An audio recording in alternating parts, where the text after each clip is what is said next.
Akashvani Mangaluru Kisan Vani.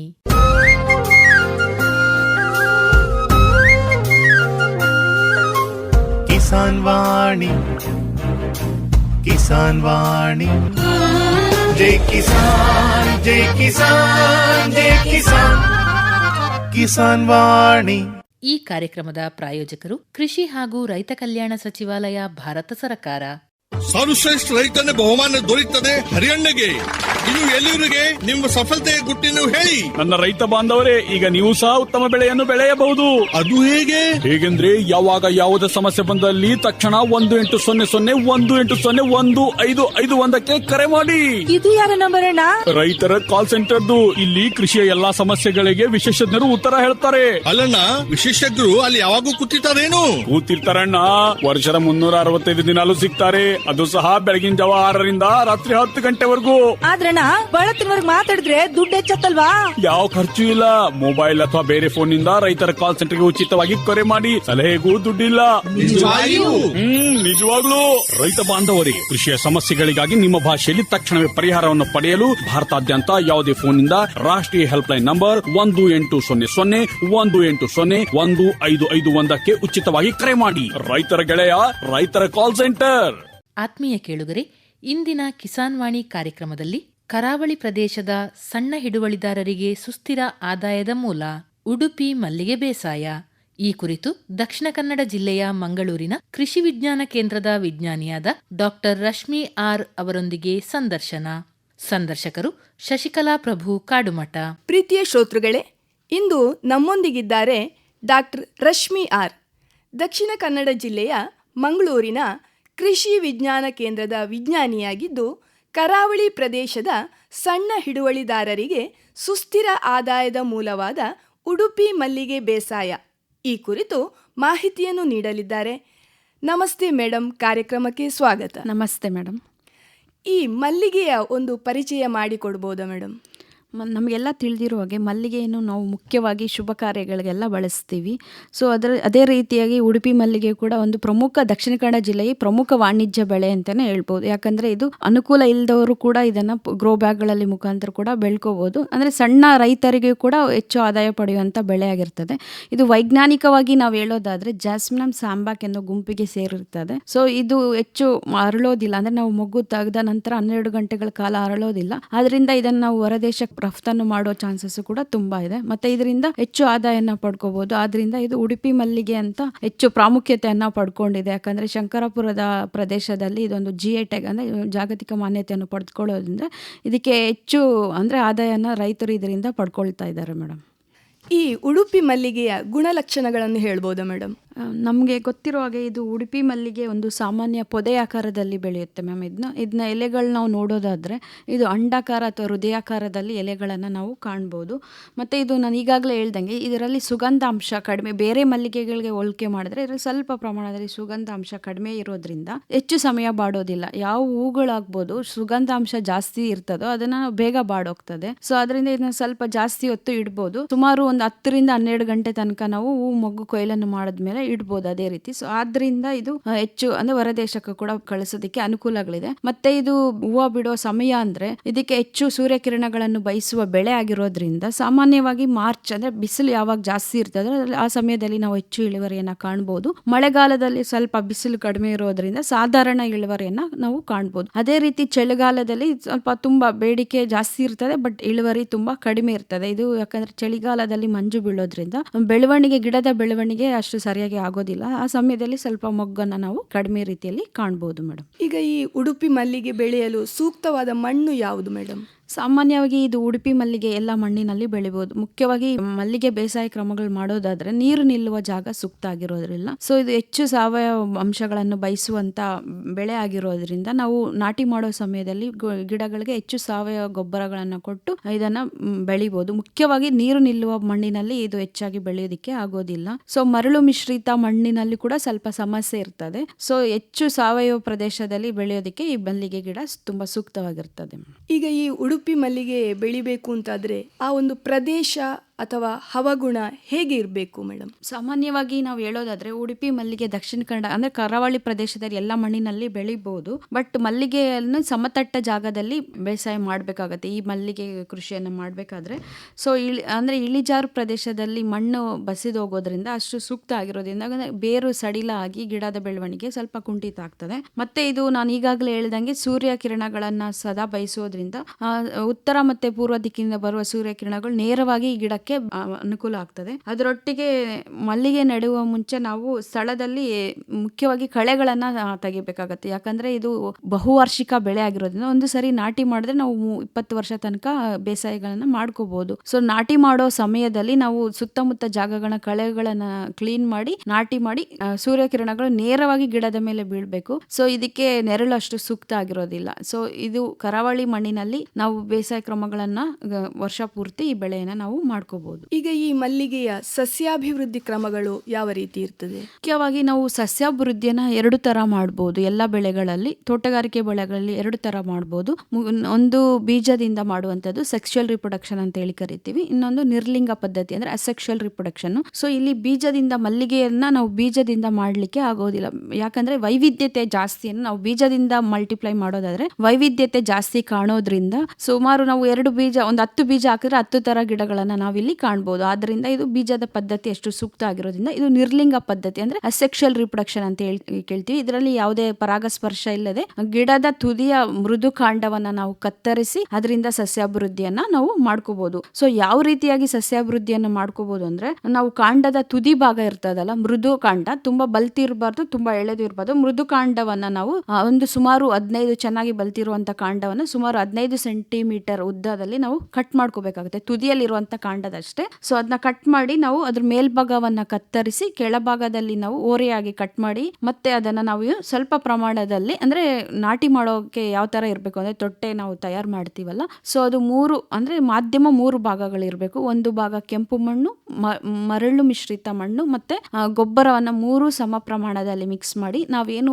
ಮೃದುಕಾಂಡ cut ಮಾಡಿರ್ತೀವಲ್ಲ ಅದನ್ನ ನಾವು ಮಣ್ಣಿಗೆ ಸೇರಿಸಿದ್ರೆ ಇದರಲ್ಲಿ ಮೊಳಕೆ ಹೊಡೆಯೋ ಪ್ರಮಾಣ ಬರ್ತದೆ. ಒಂದು ಕನಿಷ್ಠ ಒಂದು 15 ದಿನ ನಂತರ ನಮಗೆ ಚಿಗುರು ಹೊಡಿಲಿಕ್ಕೆ ಶುರುವಾಗ್ತದೆ. ಸೊ ಇದರಲ್ಲಿ ಒಂದು ತೊಂದರೆಯನ್ನ ನಾವು ಕಾಣ್ಬೋದು. ಯಾಕಂದ್ರೆ ಬೇರು ಹೊಡೆಯೋ ಪ್ರಮಾಣ ತುಂಬಾ ಕಡಿಮೆ. ನಾವು 100 ಕಡ್ಡಿಗಳು ಹಾಕಿದ್ರೆ ಒಂದು 15-20% ಅಷ್ಟೇ ಶೇಕಡ ಮೊಳಕೆ ಹೊಡೆಯೋ ಪ್ರಮಾಣ ಸಾಮರ್ಥ್ಯ ಇರೋದ್ರಿಂದ ಇದನ್ನು ನಾವು ಉಪಚಾರ ಮಾಡ್ಬೇಕಾಗತ್ತೆ. ಏನಂದ್ರೆ ಗ್ರೋತ್ ರೆಗ್ಯುಲೇಟರ್ಸ್ ಅಂತ ಸಿಗ್ತದೆ, IBA ಅಂತ, ಅಂದ್ರೆ ರೂಟಿಂಗ್ ಹಾರ್ಮೋನ್ ಅಲ್ಲಿ ಉಪಚಾರ ಮಾಡ್ಬೇಕಾಗತ್ತೆ. ಏನು ನಾವು ಕಟ್ ಮಾಡಿರೋ ಕಾಂಡವನ್ನ ಯಾವ ಬೇರಿನ ಭಾಗದಲ್ಲಿ ಇರುವಂತ ಕಾಂಡನ ಆ ರೂಟಿಂಗ್ ಹಾರ್ಮೋನ್ ಜೊತೆ ನಾವು ಅದ್ದಿ ನಂತರ ನಾಟಿ ಮಾಡಿದ್ದೆಲ್ಲ ಆದ್ರೆ ಬೇರಿನ ಪ್ರಮಾಣ ಸಾಮರ್ಥ್ಯ ಜಾಸ್ತಿ ಆಗುತ್ತೆ. ಅಂದ್ರೆ ಶೇಕಡ 90% ನಾವು ಬೇರು ಹೊಡೆಯುವ ಸಾಮರ್ಥ್ಯವನ್ನ ಇಲ್ಲಿ ಕಾಣ್ಬೋದು. ಸೊ ಇದರಿಂದ ಏನಾಗುತ್ತೆ ಅಂದ್ರೆ ರೈತರು ಹೆಚ್ಚು ಸಮಯ ತನಕ ಕಾಯುವ ಅವಶ್ಯಕತೆ ಇಲ್ಲ. ಸೊ ಈ ರೂಟಿಂಗ್ ಹಾರ್ಮೋನ್ ಕೂಡ ನಮ್ಮ ಮಾರ್ಕೆಟ್ ಅಲ್ಲಿ ಸಿಗುತ್ತದೆ, ಅಂದ್ರೆ ಕೆರಡಾಕ್ಸ್ ಅನ್ನೋ ಇದರಲ್ಲಿ ಸಿಗ್ತದೆ. ಇನ್ನೊಂದು 50-100 ರೂಪಾಯಿ ತನಕ ಆಗ್ತದೆ. ಸೊ ಇದರಿಂದ ಏನಾಗುತ್ತೆ, ಬೇರು ಹೊಡೆಯುವ ಸಾಮರ್ಥ್ಯ ಜಾಸ್ತಿ ಆಗಿರೋದ್ರಿಂದ ರೈತರಿಗೆ ಸಮಯನೂ ಉಳಿತಾಯ ಆಗುತ್ತೆ, ಖರ್ಚು ಕೂಡ ಜಾಸ್ತಿ ಆಗೋದಿಲ್ಲ.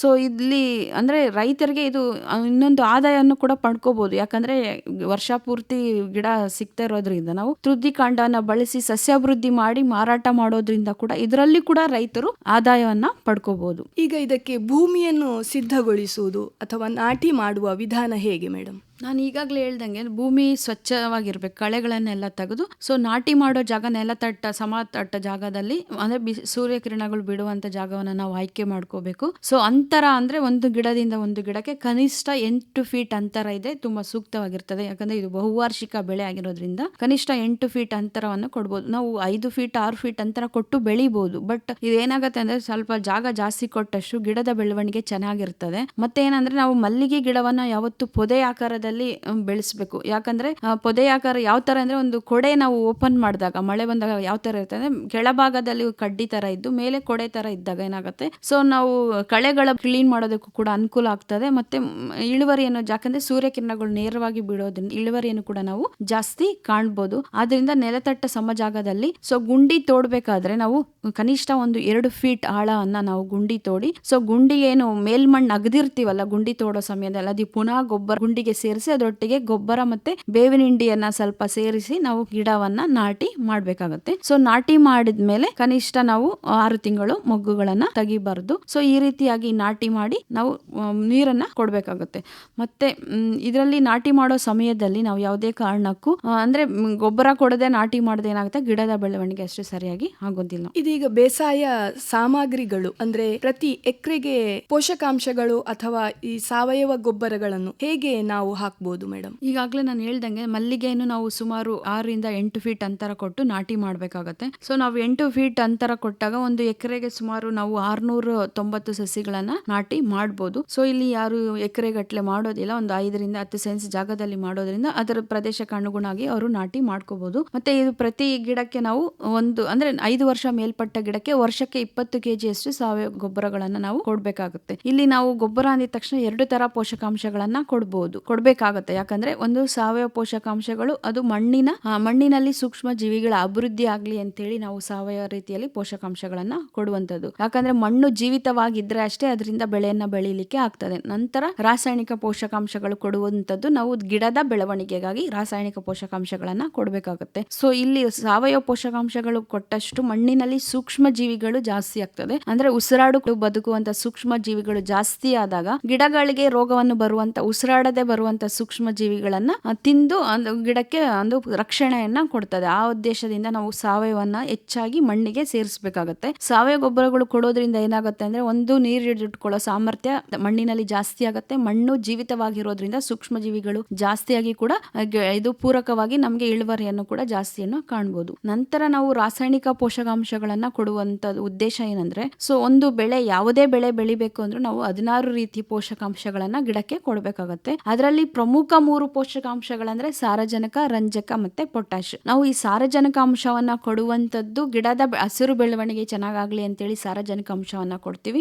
ಎರಡನೇ ಪ್ರಮುಖ ಪೋಷಕಾಂಶ ಅಂದ್ರೆ ರಂಜಕ. ಇದು ಶಿಲಾರಂಜಕ ಮುಖಾಂತರನೇ ಕೊಡ್ಬೇಕಾಗತ್ತೆ. ದಕ್ಷಿಣ ಕನ್ನಡದಲ್ಲಿ ಈ ಹೆಚ್ಚು ಮಳೆ ಬೀಳೋದ್ರಿಂದ ಮಣ್ಣೇನಾಗಿರುತ್ತೆ, ಉಳಿ ಮಣ್ಣಾಗಿರೋದ್ರಿಂದ ಅಂದ್ರೆ pH ಮಣ್ಣಿನ ರಸಸಾರ 5ಕ್ಕಿಂತ ಕಡಿಮೆ ಇರೋದ್ರಿಂದ ನಾವು ಬೇರೆ ಮೂಲಗಳಿಂದ ಫಾಸ್ಫರಸ್ ಗೊಬ್ಬರವನ್ನ ಕೊಟ್ರೆ ಗಿಡ ಅಂದ್ರೆ ಬೇಗ ಗಿಡಕ್ಕೆ ನಿಧಾನವಾಗಿ ಕರಗಿ ಸಿಗುವಂತ ಪೋಷಕಾಂಶ ನಾವು ಕೊಡ್ಬೇಕಾಗತ್ತೆ. ಈ ಬೇರೆ ಮೂಲಗಳಿಂದ DAP ಆಗ್ಬೋದು, SSP ಮೂಲಗಳಿಂದ ಕೊಟ್ರೆ ಏನಾಗುತ್ತೆ, ಅದು ರೆಡಿ ಫಾರ್ಮ್ ಆಗಿರ್ತದೆ. ಸೊ ಅದು ಪ್ರೊಸೆಸ್ಡ್ ಫಾರ್ಮ್ ಅಂದ್ರೆ ಬೇಗ ಕರಗಿ ಸಿಗ್ತದೆ. ಬಟ್ ಇಲ್ಲಿ ಉಳಿ ಮಣ್ಣಾಗಿರೋದ್ರಿಂದ ನಮ್ಗೆ ನಿಧಾನವಾಗಿ ಕರಗಿ ಸಿಗುವಂತ ಫಾಸ್ಫರಸ್ ಗೊಬ್ಬರವನ್ನ ನಾವು ಕೊಡ್ಬೇಕಾಗುತ್ತೆ. ಅದಕ್ಕೆ ನಾವು ಇಲ್ಲಿ ಶಿಲಾರಂಜಕ ರಾಕ್ ಫಾಸ್ಫೇಟ್ ಅನ್ನೇ ರೈತರು ಯಾವುದೇ ಬೆಳೆಗೆ ಕೊಡ್ಬೇಕಾಗತ್ತೆ. ಸೊ ಈ ರಾಕ್ ಫಾಸ್ಫೇಟ್ ಅಂದ್ರೆ ಫಾಸ್ಫರಸ್ ಗೊಬ್ಬರ ಏನಕ್ಕಂದ್ರೆ ಬೇರಿನ ಬೆಳವಣಿಗೆಗೆ ಚೆನ್ನಾಗಾಗ್ಲಿ ಅಂತ, ಗಿಡದ ದೃಢತೆ ಬೇರು ಚೆನ್ನಾಗಿ ಬೆಳೆದ್ರೆ ಗಿಡದ ದೃಢತೆ ಚೆನ್ನಾಗಾಗತ್ತೆ ಅಂತೇಳಿ ನಾವು ಫಾಸ್ಫರಸ್ ಗೊಬ್ಬರವನ್ನ ಕೊಡುವಂಥದ್ದು. Next potash. ಮುಖ್ಯವಾಗಿ ಎಲ್ಲ ಬೆಳೆಗಳಿಗೂ ಪೊಟ್ಯಾಶ್ ಗೊಬ್ಬರ ಅವಶ್ಯಕತೆ ಇರ್ತದೆ. ಯಾಕಂದ್ರೆ ಗಿಡದಲ್ಲಿ ರೋಗ ನಿರೋಧಕ ಶಕ್ತಿ ಬೇಕು ಅಂದ್ರೆ ಯಾವುದೇ ಕೀಟ ರೋಗ ಬಂದಾಗ ಗಿಡ ತಡ್ಕೊಳ್ಳೋ ಶಕ್ತಿ ಬೇಕು ಅಂದ್ರೆ ಈ ಪೊಟ್ಯಾಶ್ ಅಂಶ ಬೇಕಾಗತ್ತೆ. ಮತ್ತೆ ಅದೇ ರೀತಿ ಗಿಡದಲ್ಲಿ ಕಾಯಿ ಆಗ್ಬೋದು, ಹೂವು ಆಗ್ಬೋದು, ಸೈಜ್ ಚೆನ್ನಾಗಿ ಬರಬೇಕು, ಕ್ವಾಲಿಟಿ ಅಂಶ ಚೆನ್ನಾಗಿ ಆಗ್ಬೇಕು ಅಂದ್ರೆ ನಾವು ಪೊಟ್ಯಾಶ್ ಗೊಬ್ಬರವನ್ನ ಈ 3 ಪ್ರಮುಖ ಪೋಷಕಾಂಶಗಳನ್ನ ಕೊಡ್ಬೇಕಾಗತ್ತೆ. ಸೊ ಇಲ್ಲಿ ನಾವು ಸಾರಜನಕವನ್ನ ಯೂರಿಯಾ ಮುಖಾಂತರ ಕೊಡ್ಬೋದು, ನೈಸರ್ಗಿಕ ಸಾವಯವ ಹೆಸರೆಲೆ ಗೊಬ್ಬರ, ಈ ಎರೆಹುಳ ಗೊಬ್ಬರ ಮುಖಾಂತರ ಎಲ್ಲಾನು ಕೊಡ್ಬೋದು. ರಂಜಕವನ್ನು ಕೊಡ್ಬೋದು, ಶಿಲಾರಂಜಕ ಮೂತ್ರ ಕೊಡ್ಬೇಕಾಗತ್ತೆ. ಆದ್ರೆ ಪೊಟ್ಯಾಶ್ ನಾವು ನೈಸರ್ಗಿಕವಾಗಿ ಯಾವ ರೀತಿಯಾಗಿ ಕೊಡ್ಬೇಕಾಗತ್ತೆ ಅಂದ್ರೆ ಗಟ್ಟಿ ಪದಾರ್ಥಗಳು, ಈ ಅಡಿಕೆ ಸಿಪ್ಪೆ ಆಗ್ಬೋದು, ತೆಂಗಿನ ಸೋಗೆ, ಅದನ್ನ ನಾವು ಗೊಬ್ಬರ ಮಾಡಿ ಕೊಡ್ಬೇಕಾಗತ್ತೆ. ಅದರಿಂದ ಪೊಟ್ಯಾಶ್ ಅಂಶ ಸಿಗ್ತದೆ, ಬೂದಿಯಲ್ಲಿ ಸಿಗ್ತದೆ, ಸುಡುಮಣ್ಣಿನಲ್ಲಿ ಸಿಗ್ತದೆ. ಬಟ್ ಅದು ನಾವು ಸರಿಯಾದ ಕ್ರಮದಲ್ಲಿ ಮಾಡಿ ಗೊಬ್ಬರ ಮಾಡಿ ಕೊಟ್ಟರೆ ಅಷ್ಟೇ ಅದರಲ್ಲಿ ಪೊಟ್ಯಾಶ್ ಅಂಶ ಸಿಗ್ತದೆ. ಇಲ್ಲಾಂದರೆ ನೈಸರ್ಗಿಕವಾಗಿ ನಾವು ಪೊಟ್ಯಾಶನ್ನು ಗಿಡಕ್ಕೆ ಪೂರೈಕೆ ಮಾಡೋಕ್ಕಾಗೋದಿಲ್ಲ. ಇಲ್ಲಿ ನಾವು ಬೇರೆ ಮೂಲಗಳಿಂದ ಸಾರಜನಕ ಅಂಶವನ್ನು ಕೊಡ್ತಾ ಇದ್ದರೆ ಯೂರಿಯಾ ಪ್ರಮಾಣವನ್ನು ಕಡಿಮೆ ಮಾಡ್ಬೋದು. ಇಲ್ಲ ಕೊಡ್ತಾ ಇಲ್ಲ ಅಂದಾದರೆ ನೀವು 4 ವರ್ಷ ಮೇಲ್ಪಟ್ಟ ಗಿಡಗಳಿಗೆ ನಾವು ಯೂರಿಯಾವನ್ನು ಸುಮಾರು ಒಂದು 1/4 kg ಅಷ್ಟು 6 ಭಾಗಗಳಾಗಿ ಮಾಡಿ ಯೂರಿಯಾ ಗೊಬ್ಬರವನ್ನು ಕೊಡಬೇಕಾಗತ್ತೆ. ನೆಕ್ಸ್ಟು ಶಿಲಾರಂಜಕವನ್ನು ನಾವು ಇಲ್ಲಿ ಸುಮಾರು 1 kg ತನಕನೂ ನಾವು ಶಿಲಾರಂಜಕ ಕೊಡ್ಬೋದು. ಸೊ ಯಾವ ಸಮಯದಲ್ಲಿ ಕೊಡಬೇಕಾಗತ್ತೆ ಅಂದರೆ, ಸೊ ಮಳೆ ಬಿಟ್ಟ ನಂತರ ನಾವು ಬುಡವನ್ನು ಬಿಡಿಸಿ ಸುಣ್ಣವನ್ನು ಕೊಡಬೇಕಾಗತ್ತೆ. ಸುಣ್ಣ ಕೊಟ್ಟ 20 ದಿನಗಳ ನಂತರ ಸೊ ಈ ಯೂರಿಯಾ, ರಾಕು, ಪೊಟ್ಯಾಶ್ 3 ಕೊಡ್ಬೋದು. ಸೊ ಇಲ್ಲಿ ಯೂರಿಯಾ 250 ಅಂದರೆ 1/4 kg ಕೊಡಬೇಕಾಗತ್ತೆ. ಶಿಲಾರಂಜಕ 1 kg ತನಕ ಕೊಡ್ಬೋದು. ಪೊಟ್ಯಾಶ್ ಗೊಬ್ಬರವನ್ನು ಕೂಡ ಅಷ್ಟೇ ನಾವು 1 kg ತನಕ ಇದನ್ನು 3 ಮಿಕ್ಸ್ ಮಾಡಿ 6 ಸಮಕಂತುಗಳಲ್ಲಿ ಕೊಡಬೇಕಾಗತ್ತೆ. ಯಾಕಂದ್ರೆ ಮಳೆ ಬಿಟ್ಟ ನಂತರ ಅಕ್ಟೋಬರ್ ತಿಂಗಳಲ್ಲಿ ಗಿಡ ತುಂಬಾ ವೀಕ್ ಆಗಿರ್ತದೆ, ಪೋಷಕಾಂಶಗಳೆಲ್ಲ ಬಸಿದೋಗಿರ್ತದೆ. ನಂತರ ಆ ಸಮಯದಿಂದ ಮೊಗ್ಗನ್ನ ಕೊಡ್ಲಿಕ್ಕೆ ಶುರು ಆಗ್ತದೆ. ಸೊ ಆ ಸಮಯದಲ್ಲಿ ನಾವು ಅಕ್ಟೋಬರ್ ಇಂದ ಹಿಡಿದು ಫೆಬ್ರವರಿ ತನಕ 6 ಸಮಕಂತಗಳಲ್ಲಿ ಈ ಪೋಷಕಾಂಶಗಳನ್ನ ಕೊಟ್ರೆ ಗಿಡದಲ್ಲಿ ರೋಗ ನಿರೋಧಕ ಶಕ್ತಿನೂ ಬರ್ತದೆ, ಪ್ಲಸ್ ಇಳುವರಿಯನ್ನು ಕೂಡ ನಾವು ಜಾಸ್ತಿ ಕಾಣ್ಬೋದು. ಸೊ ಅದರೊಟ್ಟಿಗೆ ಜೈವಿಕ ಗೊಬ್ಬರಗಳನ್ನು ಕೂಡ ಕೊಡ್ಬೋದು. ಸೊ ಸಗಣಿ ಗೊಬ್ಬರ ಜೊತೆ ಮಿಕ್ಸ್ ಮಾಡಿ ನಾವು ಜೈವಿಕ ಗೊಬ್ಬರಗಳು, ಶಿಲೀಂಧ್ರನಾಶಕಗಳು ಇರ್ತದಲ್ಲ, ಟ್ರೈಕೋಡರ್ಮಾ ಇರ್ಬೋದು, AMC ಅಂತ ಸಿಗ್ತದೆ, ಅರ್ಕಾ ಮೈಕ್ರೋಬಿಯಲ್ ಕನ್ಸಾರ್ಷಿಯಂ. ಸೊ ಈ ಗೊಬ್ಬರಗಳನ್ನ ಮಿಕ್ಸ್ ಮಾಡಿ ಕೊಡೋದ್ರಿಂದ ಏನಾಗುತ್ತೆ, ಸಾರಜನಕವನ್ನ ಸ್ಥಿರೀಕರಿಸಿ ರಂಜಕವನ್ನ ಕರಗಿಸಿ ಪೋಷಕಾಂಶಗಳನ್ನ ನೀಡ್ತದೆ. ಯಾಕಂದ್ರೆ ನಮ್ಮ ಮಣ್ಣಿನಲ್ಲಿ ಕೂಡ ಪೋಷಕಾಂಶಗಳಿರ್ತದೆ, ಬಟ್ ಅದು ಅನ್ಅವೈಲಬಲ್ ಫಾರ್ಮ್ ಅಂದ್ರೆ ಗಿಡಕ್ಕೆ ಲಭ್ಯತೆ ಇಲ್ಲದ ರೂಪದಲ್ಲಿ ಇರ್ತದೆ. ಸೊ ಅದು ನಾವು ಲಭ್ಯತೆಯಾಗಿ ಕೊಡ್ಬೇಕು ಅಂದ್ರೆ ಈ ತರ ಸೂಕ್ಷ್ಮ ಜೀವಿಗಳನ್ನು ಕೊಟ್ಟಾಗ ಏನಾಗುತ್ತೆ, ಸೊ ಅದನ್ನ ಕರಗಿಸಿ ಸ್ಥಿರೀಕರಿಸಿ ಈ ರಂಜಕ ನಿಧಾನವಾಗಿ ಸಿಗುವಂತ ಗೊಬ್ಬರ ಆಗಿರ್ತದೆ. ಅದು ಫಿಕ್ಸ್ಡ್ ಫಾರ್ಮ್ ಆಗಿರೋದ್ರಿಂದ ಬೇಗ ಸಿಗೋದಿಲ್ಲ. ಸೊ ಅದಕ್ಕೆ ನಾವು ಬೇರೆ ಜೈವಿಕ ಪೋಷಕಾಂಶ ಕೊಟ್ಟಾಗ ಏನಾಗುತ್ತೆ, ಅದನ್ನ ಕರಗಿಸಿ ಗಿಡಕ್ಕೆ ಲಭ್ಯತೆಯನ್ನ ಕೊಡ್ತದೆ. ಸೊ ಅದರಿಂದ ಹೆಚ್ಚಾಗಿ ಜೈವಿಕ ಶಿಲೀಂಧ್ರನಾಶಕಗಳು, ಜೈವಿಕ ಪೋಷಕಾಂಶಗಳು ಬಳಸೋದ್ರಿಂದ ಗಿಡಕ್ಕೆ ಕೂಡ ರೋಗ ನಿರೋಧಕ ಶಕ್ತಿ ಬರ್ತದೆ. ಬಟ್ ಇಲ್ಲಿ ರಾಸಾಯನಿಕಗಳು ಬಳಸಬೇಕಾದ್ರೆ ನಾವು ಶಿಫಾರಸು ಮಾಡಿದ ರೀತಿಯಲ್ಲೇ ಬಳಸಬೇಕಾಗತ್ತೆ. ಸೊ ಹೆಚ್ಚಾಗಿ ಬಳಸೋದ್ರಿಂದ ಇದರಲ್ಲಿ ಗಿಡಕ್ಕೆ ತೊಂದರೆ ಆಗೋದ್ರಿಂದ ಕೀಟಗಳ ಸಮಸ್ಯೆ ಕೂಡ ನಾವು ಜಾಸ್ತಿ ಕಾಣ್ಬೋದು. ಈ ಸಾರಜನಕಾಂಶ ಜಾಸ್ತಿ ಬಳಸೋದ್ರಿಂದ ಏನಾಗುತ್ತೆ, ರಸ ಇರೋ ಕೀಟಗಳ ಸಮಸ್ಯೆ ಜಾಸ್ತಿ ಆಗುತ್ತೆ. ಆದ್ರಿಂದ ಆಯಾ ಬೆಳೆಗೆ ಅನುಗುಣವಾಗಿ ನಾವು ಪೋಷಕಾಂಶಗಳನ್ನ ಗಿಡಗಳಿಗೆ ಪೂರೈಕೆ ಮಾಡಬೇಕಾಗುತ್ತೆ. ಈಗ ಇದರ ನೀರಿನ ನಿರ್ವಹಣೆ ಹೇಗೆ? ನಾನು ಈಗಾಗಲೇ ಹೇಳ್ದಂಗೆ ಮಲ್ಲಿಗೆ ಸದಾ ಸೂರ್ಯಕಿರಣಗಳನ್ನು ಬಯಸುವ ಬೆಳೆ ಆಗಿರೋದ್ರಿಂದ ಇದಕ್ಕೆ ಮಲ್ಲಿಗೆಗೆ ಜಾಸ್ತಿ ನೀರಿನ ಅವಶ್ಯಕತೆ ಇರೋದಿಲ್ಲ ಮೇಡಮ್. ಸೊ ಇದು ನಾವು ಮಲ್ಲಿಗೆಯನ್ನು ವರ್ಷ ಪೂರ್ತಿ ಅಂದರೆ ಬೇಸಾಯ ಮಾಡೋದ್ರಿಂದ ಮಳೆಗಾಲದಲ್ಲಿ ತುಂಬ ನೀರು ಕೊಡೋ ಅವಶ್ಯಕತೆನೇ ಇಲ್ಲ. ಸೊ ಅಕ್ಟೋಬರ್ ನಂತರ ನಾವು ಅಂದರೆ ವಾತಾವರಣ ನೋಡಿಕೊಂಡು 2 ದಿನಕ್ಕೊಮ್ಮೆ ಕೊಟ್ಟರೆ ಸಾಕಾಗುತ್ತೆ. ಸೊ ಇಲ್ಲಿ ಹೆಚ್ಚಾಗಿ ನೀರು ಕೊಟ್ಟರು ಕೂಡ ಗಿಡಕ್ಕೆ ಸಮಸ್ಯೆ ಆಗುತ್ತೆ. ಏನಾಗುತ್ತೆ, ನಾವು ನೆಲದಲ್ಲಿ ನಾಟಿ ಮಾಡಿರೋ ಸಮಯದಲ್ಲಿ ನೀರು ಬಳ್ಳಿಗಳು ಜಾಸ್ತಿ ಕಾಣ್ಬೋದು. ಸೊ ಇದರಿಂದ ಏನಾಗುತ್ತೆ ಅಂದರೆ ಅದರಲ್ಲಿ ಯಾವುದೇ ಪ್ರಯೋಜನ ಇಲ್ಲದಂಥ ಬಳ್ಳಿಗಳು ಬರ್ತದೆ, ಇದರಲ್ಲಿ ಯಾವುದೇ ಥರ ಇಳುವರಿಯನ್ನು ನಾವು ಪಡೀಲಿಕ್ಕೆ ಆಗೋದಿಲ್ಲ. ಸೊ ಅದರಿಂದ ನಾವು ಫೆಬ್ರವರಿಯಿಂದ ಹಿಡಿದು ಏಪ್ರಿಲ್ ತನಕ ಸ್ವಲ್ಪ ಜಾಸ್ತಿ ನೀರಿನ ಪ್ರಮಾಣ ಬೇಕಾಗತ್ತೆ. ಸೊ ಅಕ್ಟೋಬರಿಂದ ಹಿಡಿದು ಡಿಸೆಂಬರ್ ತನಕ ಜಾಸ್ತಿ ನೀರು ಕೊಡೋ ಅವಶ್ಯಕತೆ ಇಲ್ಲ, 2 ದಿನಕ್ಕೊಮ್ಮೆ ಕೊಟ್ಟರು ಕೂಡ ಸಾಕಾಗುತ್ತದೆ. ಬಟ್ ನಮಗೆ ಗಿಡಕ್ಕೆ ಬಾಡ್ದಂಗೆ ಅನ್ಸುತ್ತೆ ಅಂತೇಳಿ ನಾವು ಡೈಲಿ ಬೆಳಗ್ಗೆ ಸಾಯಂಕಾಲ ಕೊಡೋ ಅವಶ್ಯಕತೆ ಏನು ಇರೋದಿಲ್ಲ. ಮತ್ತು ನೀರು ಕಡಿಮೆ ಕೊಡೋದ್ರಿಂದ ಕೂಡ ನಮಗೆ ಯಾವ ಸಮಯದಲ್ಲಿ ಮೊಗ್ಗು ಬೇಕೋ ಆ ಸಮಯನ ನಾವು ಪಡ್ಕೋಬಹುದು. ಯಾವ ರೀತಿ ಅಂದರೆ, ಈಗ ನಮಗೆ ಫೆಬ್ರವರಿ 15 ನಂತರ ಬೇಡಿಕೆ ಇದೆ ಅಂತ ತಿಳ್ಕೊಳ್ಳಿ ಮಲ್ಲಿಗೆಯಲ್ಲಿ. ಸೊ ನಾವು ಜನವರಿ 1 ಅಂದರೆ ಫೆಬ್ರವರಿ 1 ವೀಕಲ್ಲಿ ಒಂದು 15 ದಿನ ಮುಂಚಿತವಾಗಿ ಒಂದು 4 ದಿನ ಸ್ವಲ್ಪ ನೀರು ಕಡಿಮೆನೇ ಕೊಡಬೇಕಂದ್ರೆ ನೀರು ಕೊಡಲೇಬಾರ್ದು, ಹಿಡಿದಿಟ್ಕೋಬೇಕಾಗುತ್ತೆ. ನಂತರ ಒಂದು 4 ದಿನ ಗ್ಯಾಪ್ ಕೊಟ್ಟು ನೀರು ಕೊಟ್ಟಾಗ ಏನಾಗುತ್ತೆ, ಹೊಸ ಚಿಗುರು ಬರ್ತದೆ. ಹೊಸ ಚಿಗುರು ಬಂದಾಗ ಅದರಲ್ಲಿ ಮೊಗ್ಗು ಜಾಸ್ತಿ ಬರ್ತದೆ. ಮಲ್ಲಿಗೆಯಲ್ಲಿ ಹಳೆ ಚಿಗುರಿನಲ್ಲಿ ಮೊಗ್ಗು ಬರೋದಿಲ್ಲ, ಹೊಸ ಚಿಗುರಿದ್ರೆ ಅಷ್ಟೇ ಮೊಗ್ಗು ಬರೋದು. ಸೊ ನಾವು ನೀರು ಕಡಿಮೆ ಕೊಡೋದ್ರಿಂದ ಕೂಡ ನಾವು ಯಾವ ಸಮಯದಲ್ಲಿ ಬೇಕೋ ಆ ಸಮಯದಲ್ಲಿ ಮೊಗ್ಗನ್ನು ಕೂಡ ನಾವಿಲ್ಲಿ ಮಲ್ಲಿಗೆಯಲ್ಲಿ ಪಡ್ಕೋಬಹುದು. ಸೊ ಅದರಿಂದ ಇದಕ್ಕೆ ನೀರು ಹೆಚ್ಚು ಅವಶ್ಯಕತೆ ಇಲ್ಲ.